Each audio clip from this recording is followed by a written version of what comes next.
What's up, y'all? Welcome back to another Thursday night episode of Clapback Culture. I am your co-host, Jules Jessie, with my co-host, Mike Davis of the South Seattle Emerald. Welcome back, Mike. Oh, yeah. I'm ready. We got Happy so much. Friday Eve, as they say on the morning update. How are you? How's your week been? I had a long week, but a productive week. So I would say it was good. And this is the highlight right here. So I'm ready to get going. It's always the highlight. Well, welcome everybody. What's up, Leon? I'm seeing you guys coming into the stream.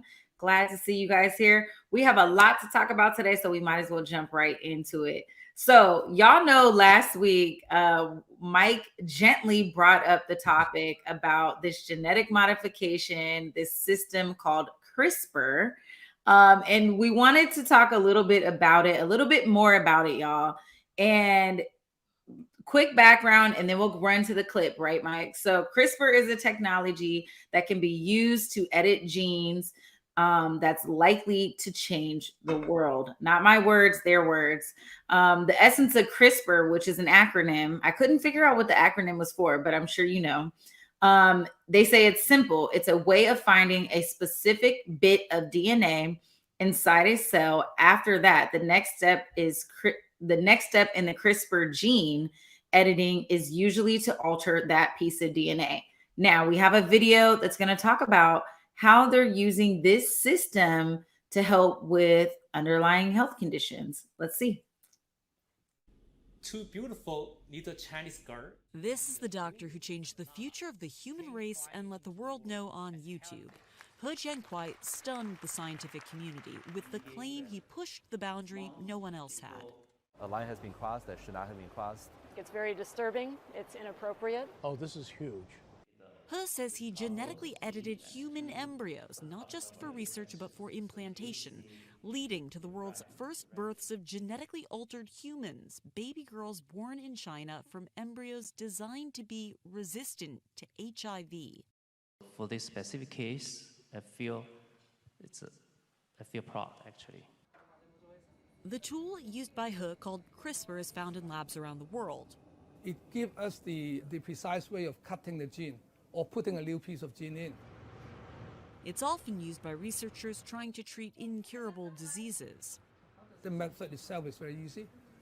You can use it everywhere you use it now. Leaders in the field of gene editing have collectively agreed it's too early to implant edited embryos in humans because of the risks, the unknowns, and the ethical questions about altering humankind. We're at a hinge of human history. William Hurlbut is a leading American bioethicist who teaches at Stanford University. In the months before the news broke, Dr. He consulted with him. Every time we met together, we would talk about the seriousness of the issues and in a sort of stepwise way what you had to do to make sure that it was done right. But when I heard that there were live-born children from it, I thought, oh my gosh, he just jumped ahead. Well, Mike Davis, you had a lot to say about this on the morning update, how, like Leon said, you want a 6'10", chess whiz. What are your thoughts on this? Share it with us. And really, let's talk about, how this could really support incurable diseases.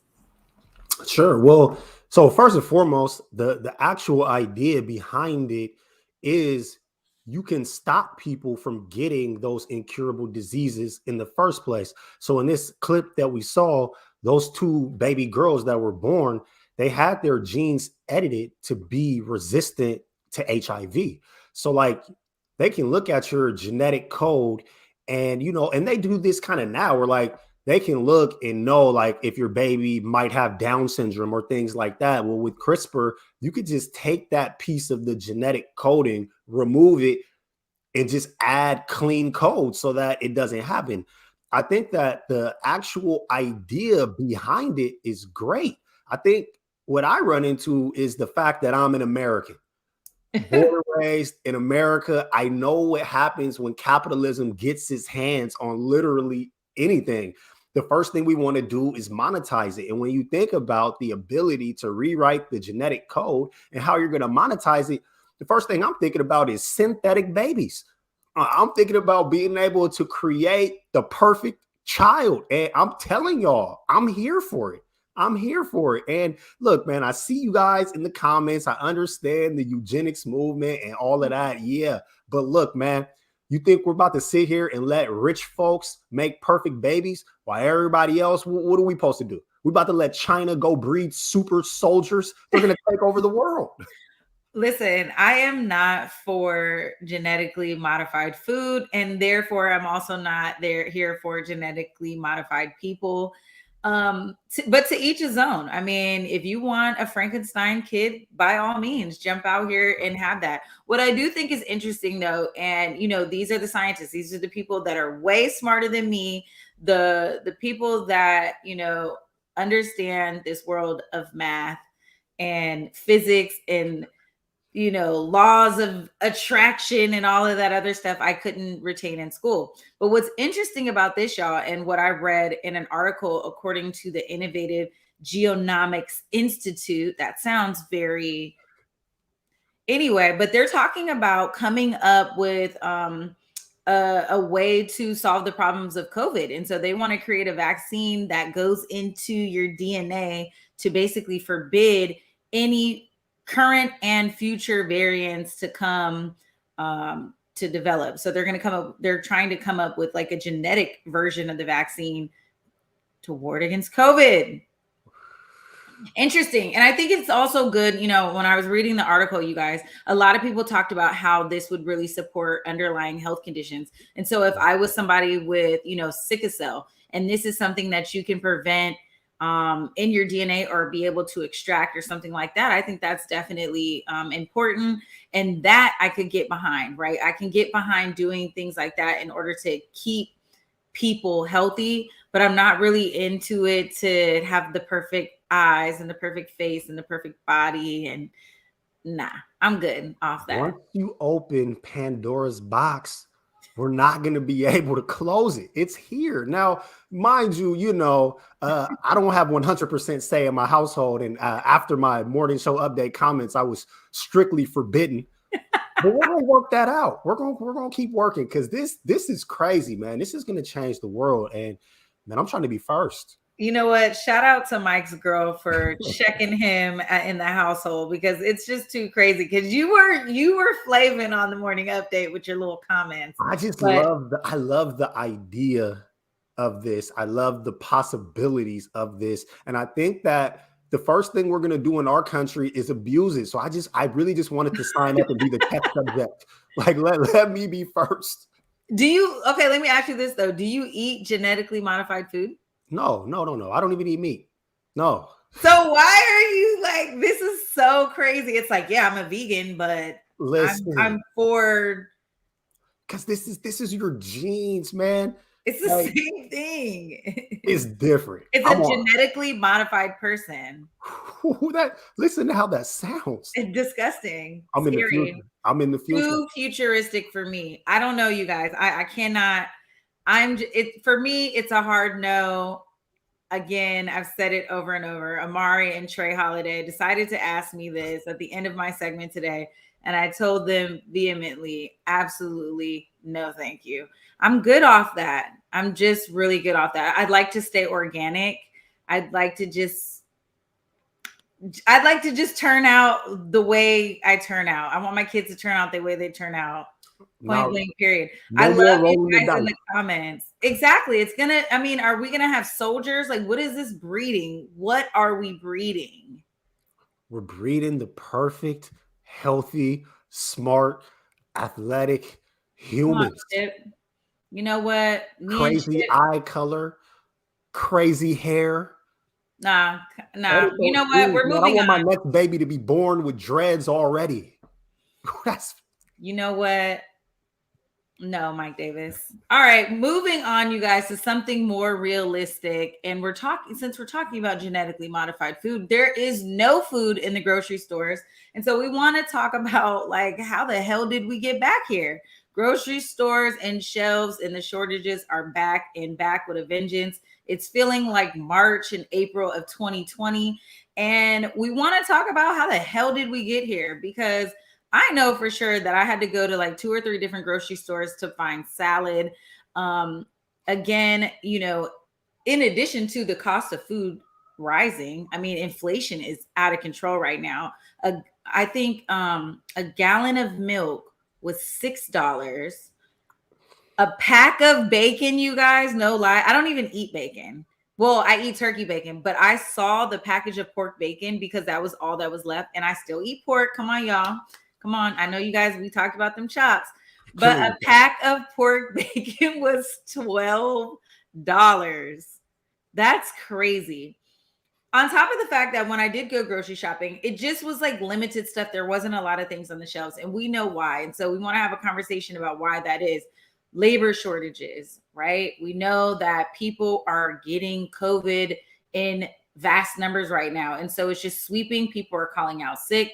There, articles are, the NPR article that we read also is saying that the winter storms are basically cutting off roads for transportation, as well as the labor shortages of drivers just not being able to fulfill the orders.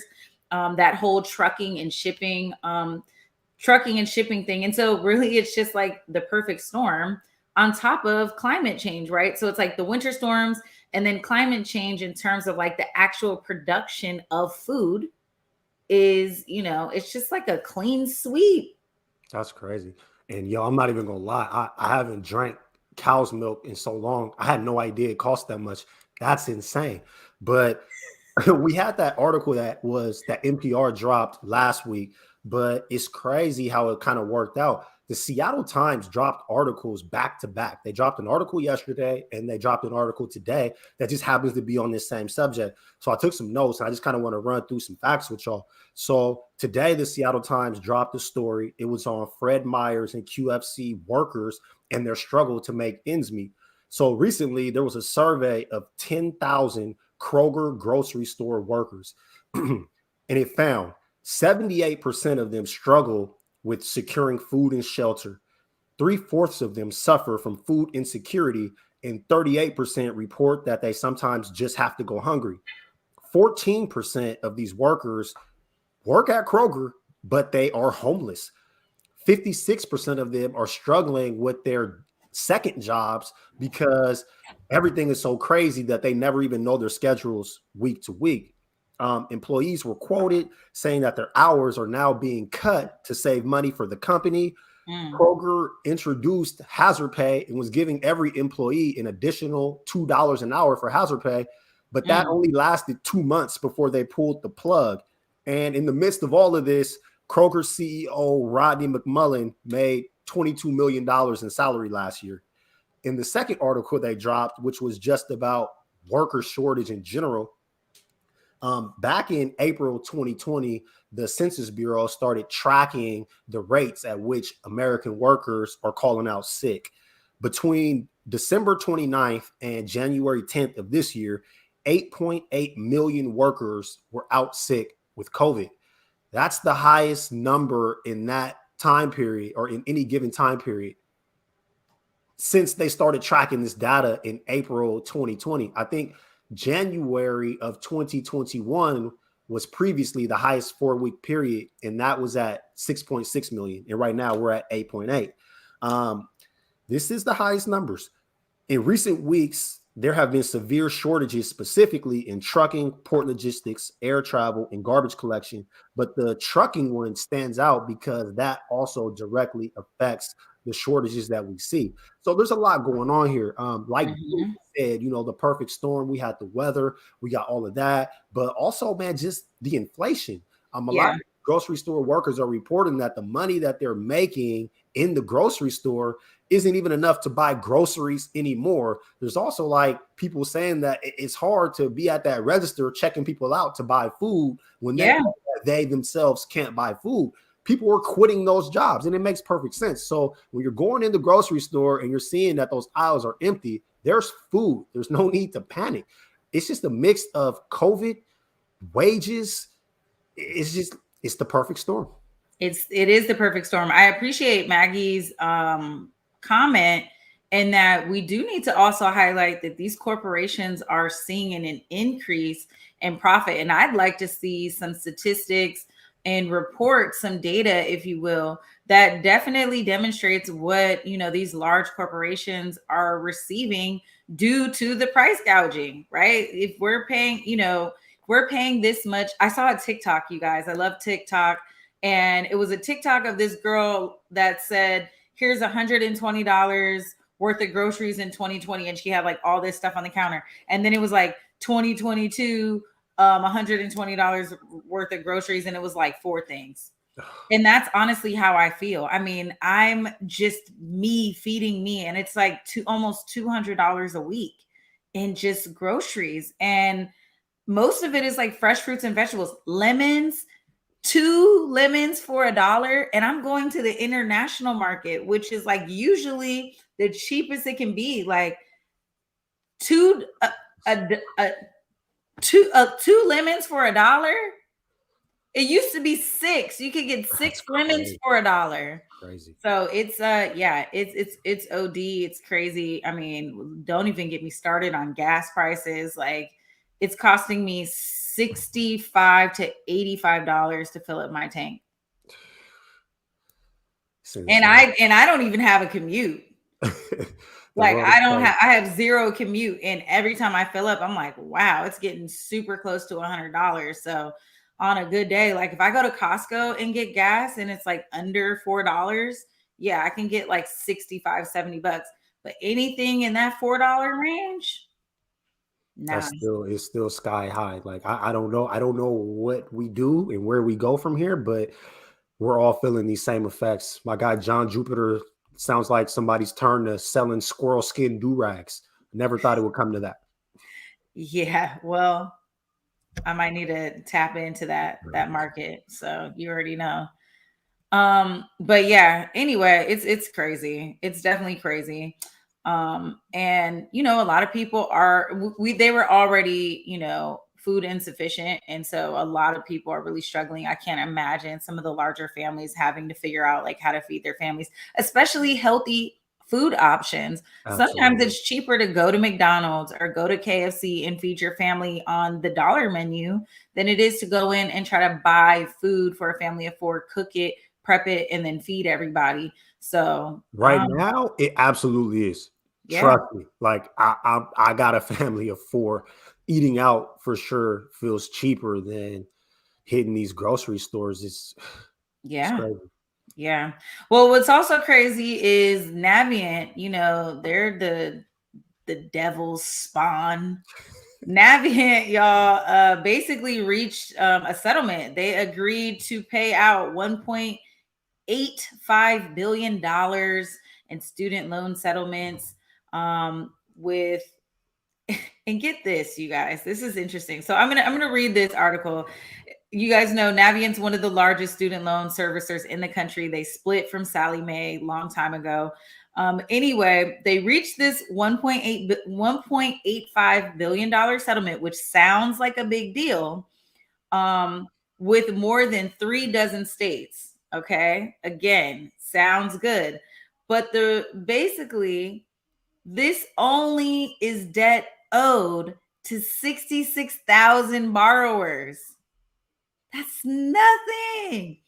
45 million people have student loan debt. This article says that only 66,000 people were paid off in this $1.85 billion settlement. Those numbers are crazy. Think about that. Let's start thinking about, I mean, if that's not predatory lending, I don't know what it is. But basically, under the agreement, Navient is denying that they violated any consumer protection laws or caused borrowers any harm. The lawsuit basically says that the resolution included $1.7 billion in private student loan debt. Amen, because that's good, because I didn't know that Navient serviced private student loans. I thought it was only federal. But that 95 million was also in restitution for the borrower. So that's interesting. But the company says that, you know, they came to the decision to resolve this matter based on, you know, that it wasn't true, that it was based on unfounded claims, but it was just easy for us to avoid the additional burden, expense, time, and distraction to prevail in court. End quote. That's how you know they got too much money. You know they got too much money. They was like, yeah, okay, we'll give you these little shekels because it's not gonna hurt us, but we're not gonna admit any wrongdoing. And it's interesting that you bring up the point that you didn't know that they did the private school loans. Mm-hmm. Those were even worse than the state school loans, from what I read. They were doing these loans knowing that students would never be able to pay them off. They also kept hitting kids, or I keep saying kids, I guess a lot of us are adults now, but they kept hitting students with the option for the furloughs. So like you could stop paying for a period of time, but then they would jack up your interest. So then when you finally start paying again, some people was owing double their original amount. So it's wild how they were able to get away with this. It makes me mad reading this, knowing that our president campaigned on the fact that he was going to do away with all of this. And yet here we are. We're seeing how predatory this is. We know that, like, yes, it's 45 million Americans, but it's $1.7 trillion. That's trillion with a T. And that's the reason why I don't think anything is really going to happen. I don't know if America is ready to let 1.7 trillion blow in the wind, even if it's to these private corporations, because America is a corporation and they're always going to protect the corporations before they protect us. So you bring up a good point. A couple points that I want to talk about, right? Because we always talk about like, what can the government do to do student loan forgiveness? And it's not really going to be this clean sweep of like, because there's a difference between forgivable and canceled debt, right? And we want that canceled debt, that $10,000 canceled debt that President Biden discussed. We have not seen that, and we have not seen that come back to the table. Nor do I feel that lawmakers have even agreed to do so.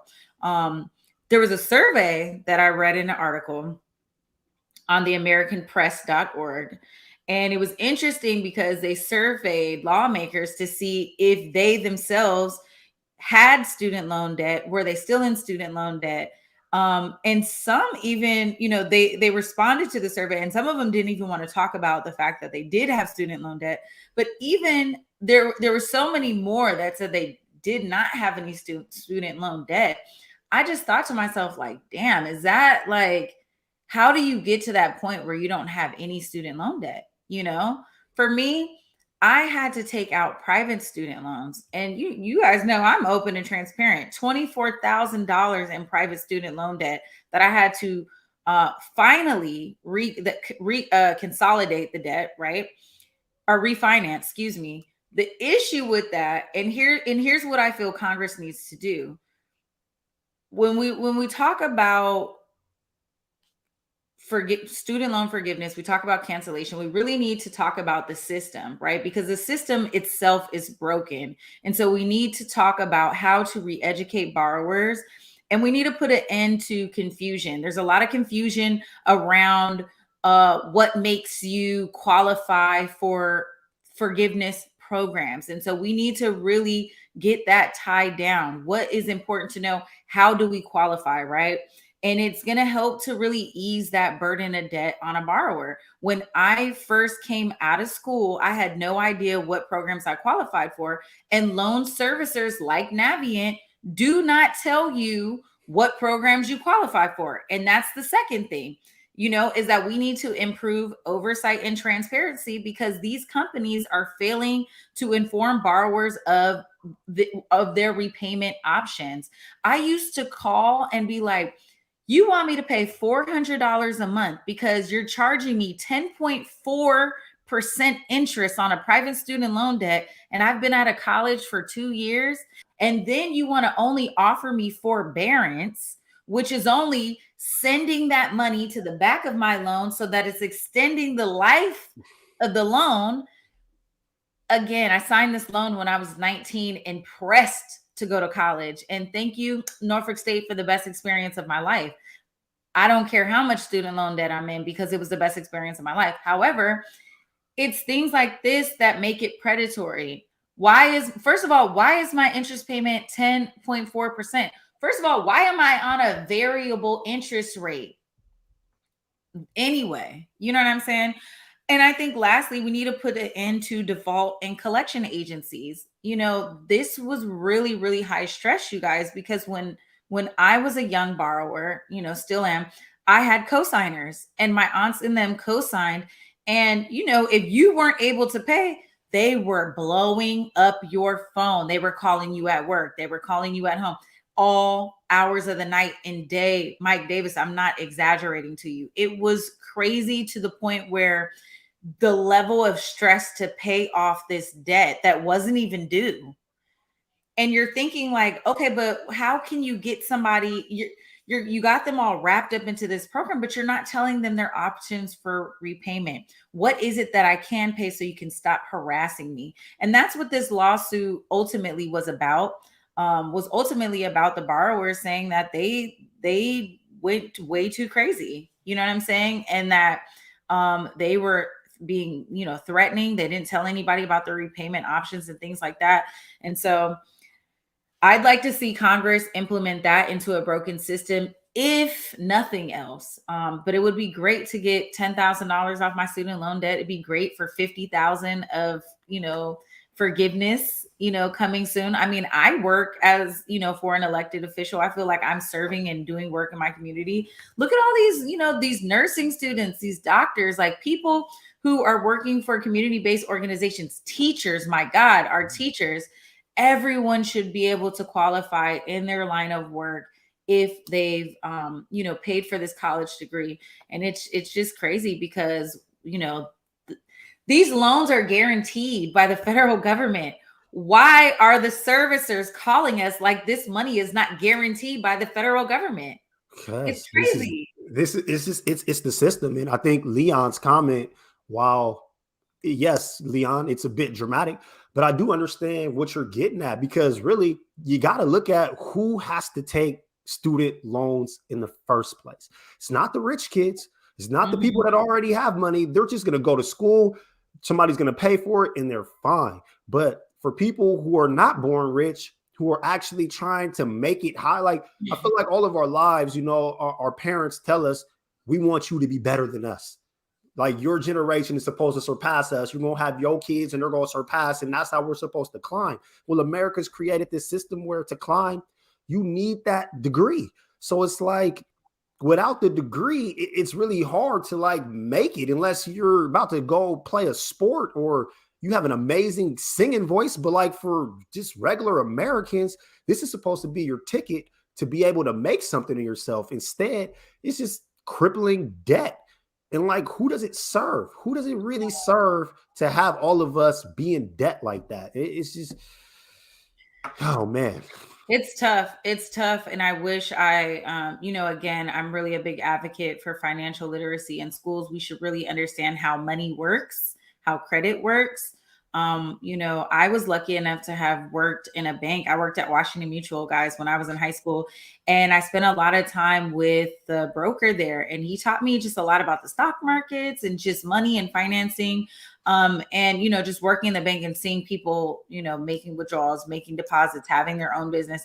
It got me really interested in money and how to generate wealth. And it's important, which is why I was a stickler on buying my house, and I didn't care what it took. And, it's the little things that we have to do to create generational wealth so that our children and the generations behind them do not have to struggle like that, because I could sell my house and pay for my kids' college. You know what I'm saying? And it's an asset. So assets, liabilities, debt, all of that. We need to have conversations about these things that are just now buzzwords. We need to talk about crypto. We'll get you on that soon, but it's a loaded conversation, and we absolutely need the federal government to step in and see what it is, because 45 million people struggling to pay this or just defaulting on it altogether. Because I'll be honest with you, I'm not paying my federal student loans. So there's no way I would be like, there's absolutely no way I could afford to pay that and my private student loan. I said, you guys are going to get one or the other. Okay. Well, I heard that. And Catherine Keller just put a comment up that I think is interesting. And like, it says 8 to 10%, you'd be better off getting a home first. But the thing is, where are you going to get the money to get the home? Like, what kind of job are you going to be able to get to put yourself in a position to buy a home without a college degree? I think that in the society where we live, 45 million Americans. So many people have college degrees now that a lot of jobs, like that's just the standard. I worked in a place one time where we had a job opening. We had 270 people apply for this job. A college degree was not a requirement for the job itself, but because we had so many applicants, HR was like, okay, we're just going to take the people with college degrees and then everybody else we're not even going to consider. So it's hard to even put yourself in a job where you can, especially in big cities. You're in DC, I'm in Seattle. You're not about to live in Seattle if you don't have a college degree. Where you think you're about to work at? So it's the system. It is. It is. Well, one thing the government wants to give us for free is these COVID tests, y'all. I don't know if you guys signed up to register to get yours, but the government launched its website to sign up for the free COVID-19 test. These are the rapids, allowing people to order a max of 4 tests shipped directly to their household. The administration official said that once a request is made through the website, the tests are expected to ship out within 7 to 12 days. Thanks for that.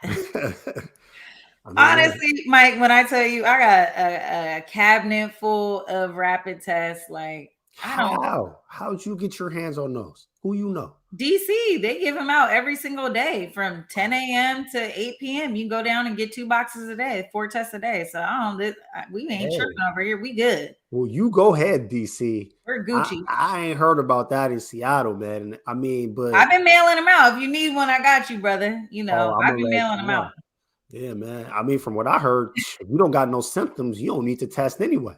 Well, and that's what I was gonna say. Honestly, if you have symptoms, there's really no need to test because you know you got it or you know you're sick. So it's like not even important. If you got symptoms, you should just quarantine.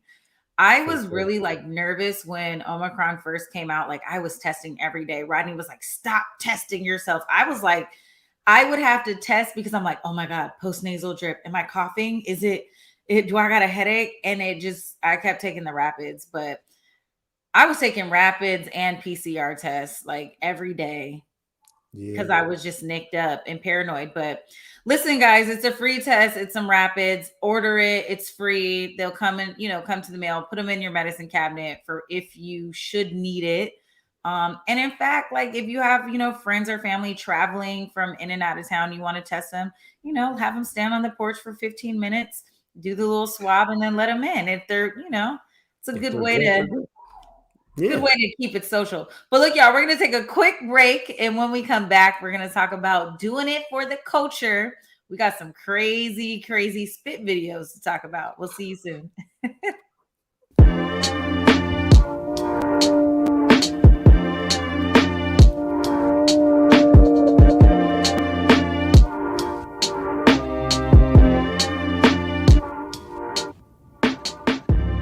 Converge Media produces culturally relevant content for Black and urban audiences.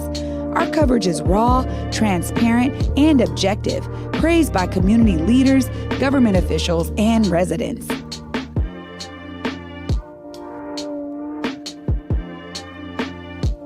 Support Converge Media today via Venmo, Cash App, or PayPal at Converge Media.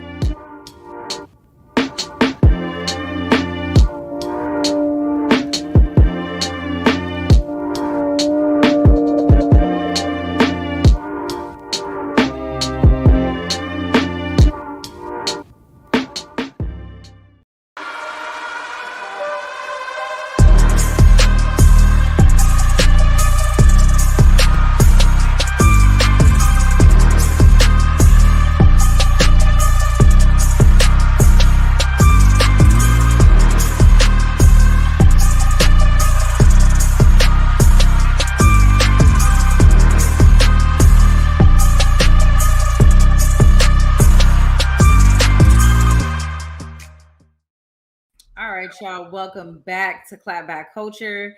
I honestly just can't stop thinking about this student loan debt and how I can't believe we're making headlines about 66,000 borrowers.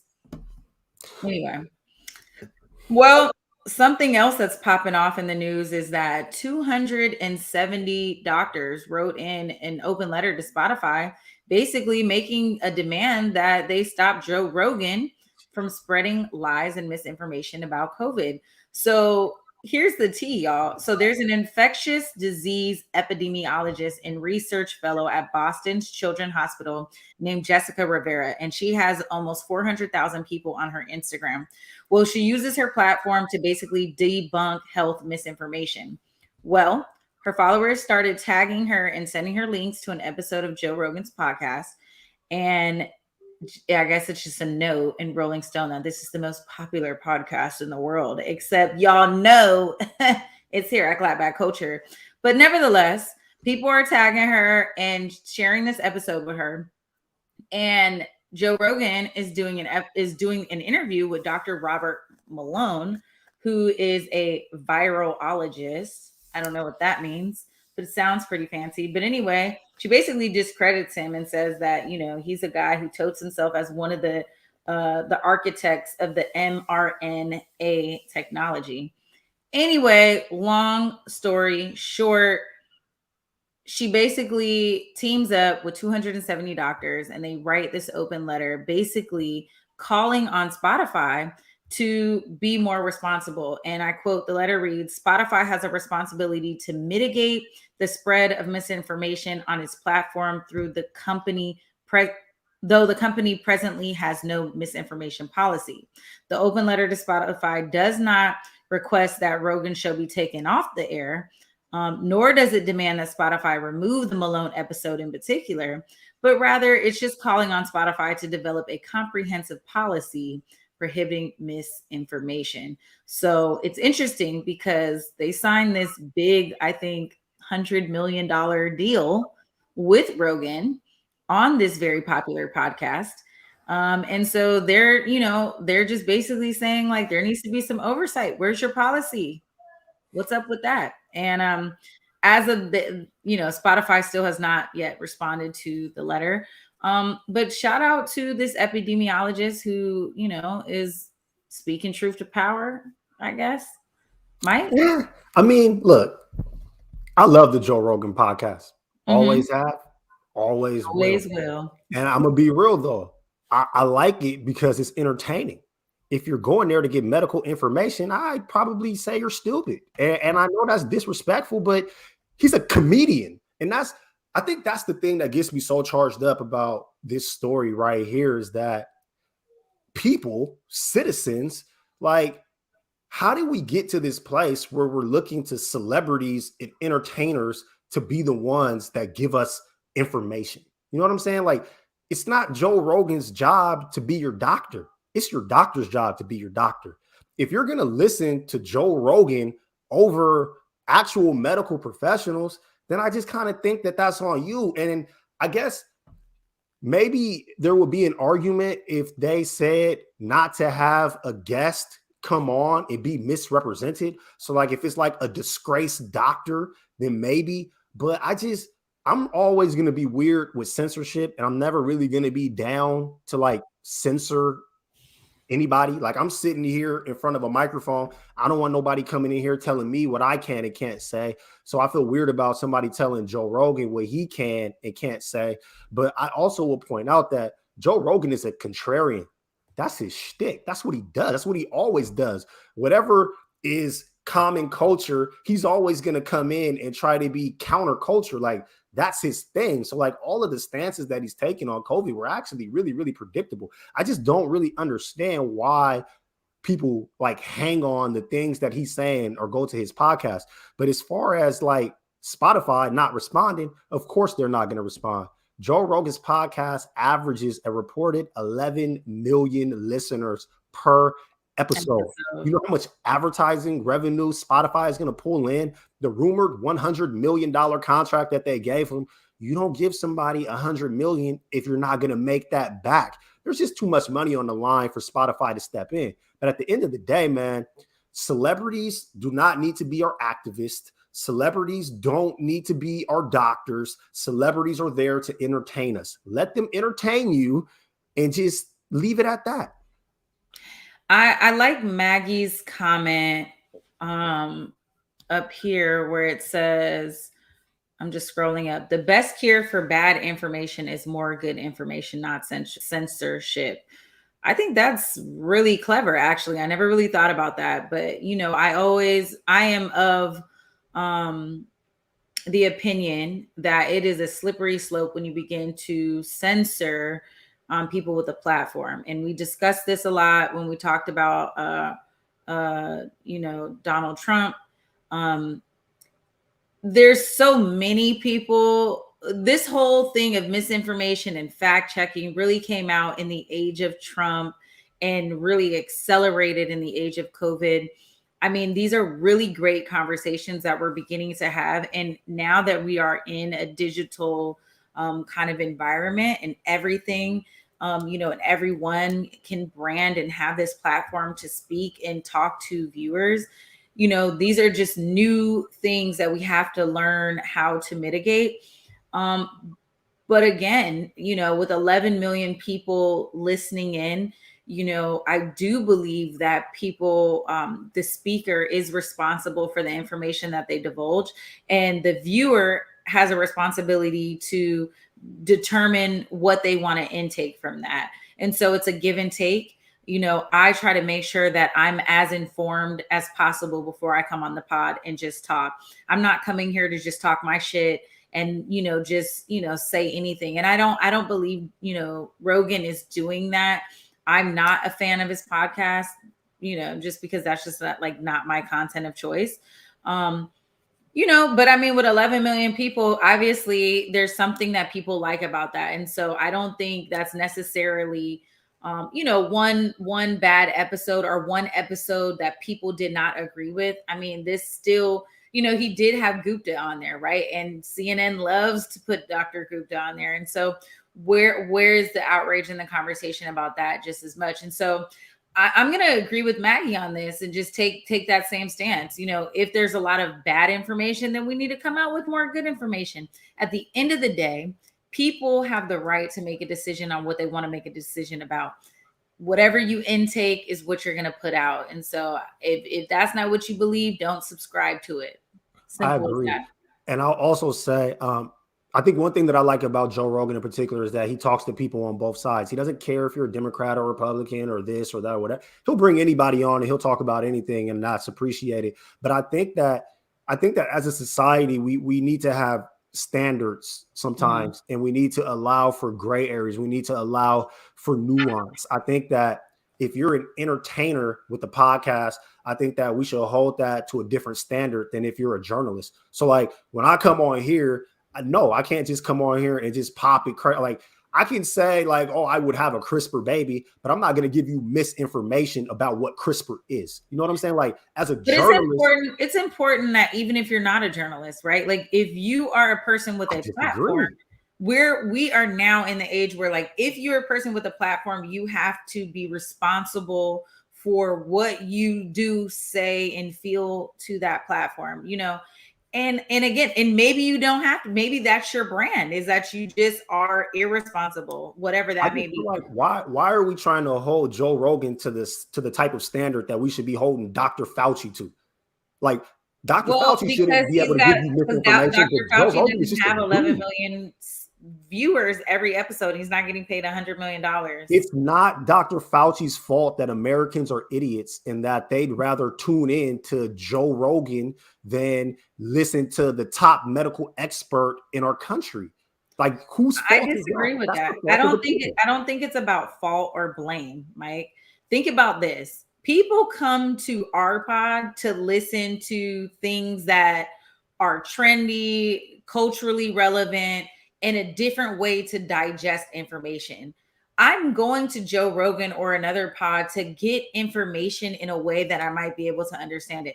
Maybe I don't want to listen to Dr. Fauci's old ass talk about epidemiology and COVID. Maybe I want to hear it in my everyday pod that I'm going to listen to in a way that I can understand and take it in. And so I do feel that he has a responsibility to his viewers, to his listeners, to make sure that he's giving out good information, right? Relevant information. And if he wants to have an opinion on the information, and that's fine, because his own opinion is his own opinion. And that's the part that listeners have to say, do I agree with this opinion? Am I going to take that opinion in or not? You know what I'm saying?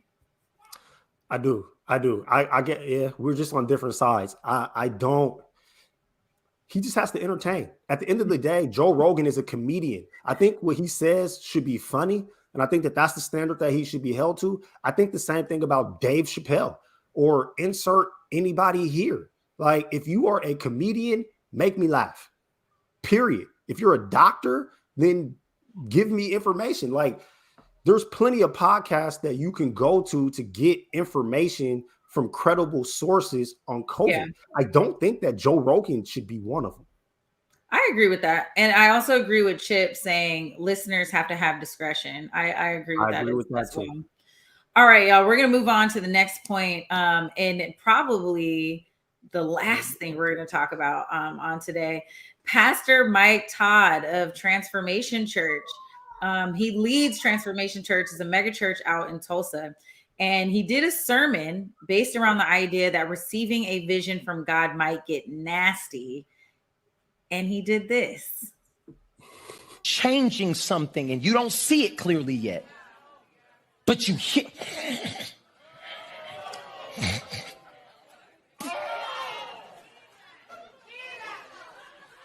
And this is where most people would not face Jesus anymore. What most people would do is turn away.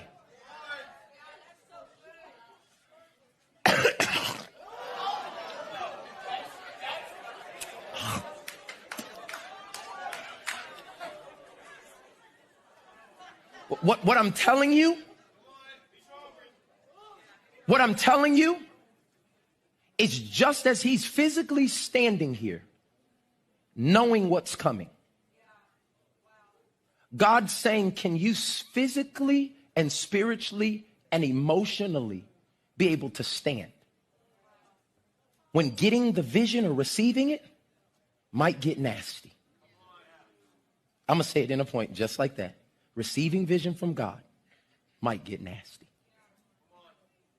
You mean, God, I just bought, in crazy faith, I just bought my dream car. And now you're going to ask me to sell it back and ride in the hoopty again? Yeah, because the vision I'm about to give you, it might get nasty.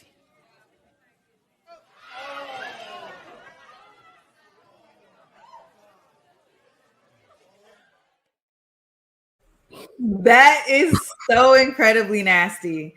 So the incident came about 40 minutes into the sermon. It was a 2-hour service. And Pastor Mike Todd is discussing the book of Mark, chapter 8, verse 22 through 25. And it's a Bible passage in which Jesus restores a blind man's sight in a village by rubbing spit into his eyes. And so he was making a point there. The guy who is in the video with him who allowed him to rub the spit is his biological brother. And Pastor Mike Todd came back on and he apologized. And he said, it's never my intention to distract others from God's word and the message of Jesus, even with illustrations. I apologize for my example being too extreme and quite disgusting. I just want to acknowledge what happened yesterday when the spit hit the fan. And I watched it back and it was disgusting. Like, it was gross. I'm a big fan of Pastor Mike Todd, and he's very, very over the top in terms of the way that he tries to highlight a point. This right here is over the line. And I'm like, it won't no deacon, no wife, no assistant pastor that said, hey, look, bruh, you didn't take this to a whole nother level. But I'm going to be honest with you. Mike Todd, if you guys watch the other sermons, he's a very, very, very good pastor. He's only 33 years old. And he's the head of this mega church, and he is phenomenal. This right here is just so totally off brand for him that it's like a viral moment. But I am positive that he is going to see past this. And I don't think it's going to stop him from doing anything else. Like, his church and his following is going to back him up. He must have the strongest following in the history of following. For that man to sit there and get, I don't even have words. Are you serious? He was hocking loogies. So nobody has heard of Mike Todd before this, y'all? I've never heard of him before this. I've never heard of him before Dang. this. Okay. This right here, this is like the worst way. Fit with like mud in the earth. He didn't just hawk loogies and I can't do that. You know, I mean, I had to go look at the verse, right? I went and I pulled the scripture, honey, because I said, I don't know. I don't know if this was what Jesus was talking about. Omicron is in these streets, man. Big COVID in these streets, bro. And he said,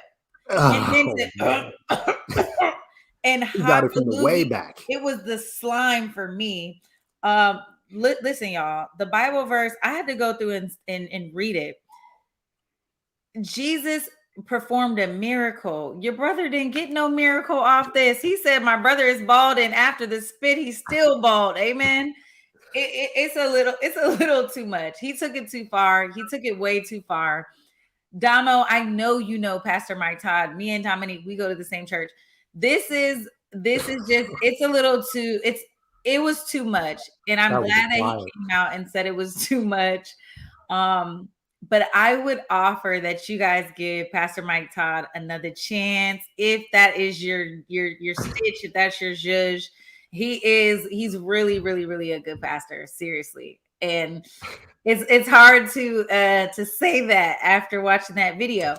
But yeah, when I saw he went viral, I was like, what the hell did he go viral for? And I was like, oh, unbelievable. I can't believe he did. I can't believe I seen that. That was so hard to watch. Yeah. Yeah. I don't know. I think people would have had, he might need to have a little talk with Jesus. I agree. He probably did have a big talk with Jesus after that and was like, yeah, you better have a talk with bruh. Like, you just rub spit. Like, yeah. There's just no backing that.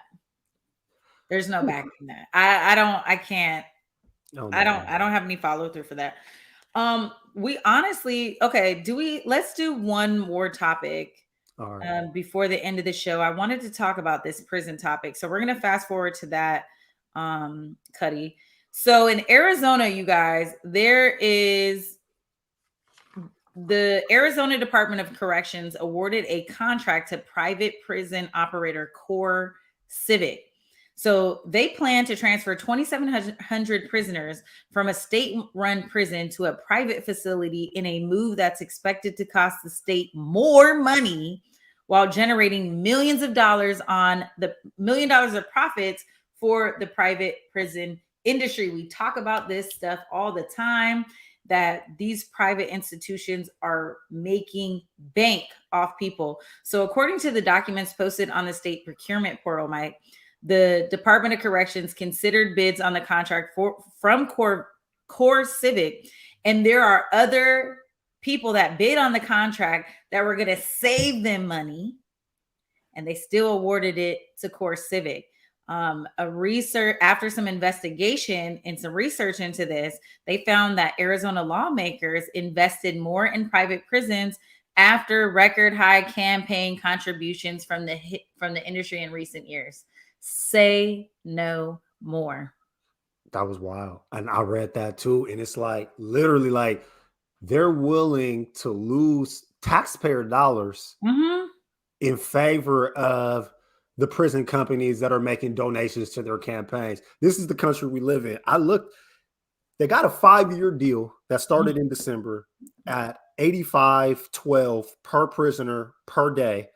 The current rate for the state prison was $78. So they literally paid more. But the part that really caught my eye with this story, though, is that the state of Arizona, contractually, though, like in their contract, they guaranteed a 90% occupancy rate for this private prison. So not only are they spending more money, but they're guaranteeing that they're going to keep that prison full. And that to me is just sick. I mean, yeah, I mean, how do you even do that? How do you guarantee a 99% how? occupancy rate? Is this How a can you hotel? guarantee? It's You're giving literally hotel vibes. guaranteeing that people are going to go to prison. So how do you enforce that? Does that mean that you're going to have to call the judges? But look, You know what? When I read the article, y'all, that's exactly what I thought about. I thought about how are you going to ensure that you have a full house? Okay, so there obviously is some corruption down the line. And so it goes all the way down to police officers. You're having, these invalid arrests, and then you're having, prosecutors make these terrible deals. You're having the judges stamp those stupid deals, and then you're flooding them into the prison system, and then you're making sure that they don't get out. yeah, There's zero bad. compliance on this. I just seen a story too coming out of Virginia where a police department in Virginia had been using false DNA reports to coerce people into pleading guilty for crimes. Like they were like forging the documents saying that they had your DNA and showing it to you without like turning it in or doing anything official, and using that to coerce people into pleading guilty. So it's a really, really dirty game. But I thought of that story when I saw this story where they're guaranteeing 90% occupancy rates in the private prison that they're wasting taxpayer dollars on. And it's just a sick system. Almost $10 more. So it's per person per day. Per day. All right, y'all. Well, that is our show. Thanks for tuning in with us yet again for another week. Thank you, Mike Davis, for putting this show together. Next week, we'll be here, same time, same place. But in the meantime, Mike Davis, where can I find you? You can find me at the South Seattle Emerald. Wherever you find the Emerald, you're going to find me. Also, Wednesday mornings, you can catch me 11:08 on the Morning Update Show. Yes, we love the specifics. All right, y'all. I'm Jules Jessie. You can find me on Instagram and Twitter at Treasure of JULES. And of course, on Thursdays, right here at Clapback Culture and Morning Update Show, most Thursdays. I don't have a specific time. I think I come on at like 10:55, 11 a.m. Top of the segment. So I'll see you on the Morning Update on Thursdays. All right, y'all. Well, that's our show. It's been great. Please send us in show topics so we know what to talk about next week. What do you want to hear about? I know we didn't even get to talk about the voting rights bill crashing and burning into flames. I think we already knew that. But again, we got to keep this show. Next week, we'll talk about it. We'll go through it. All right, y'all. Till next week.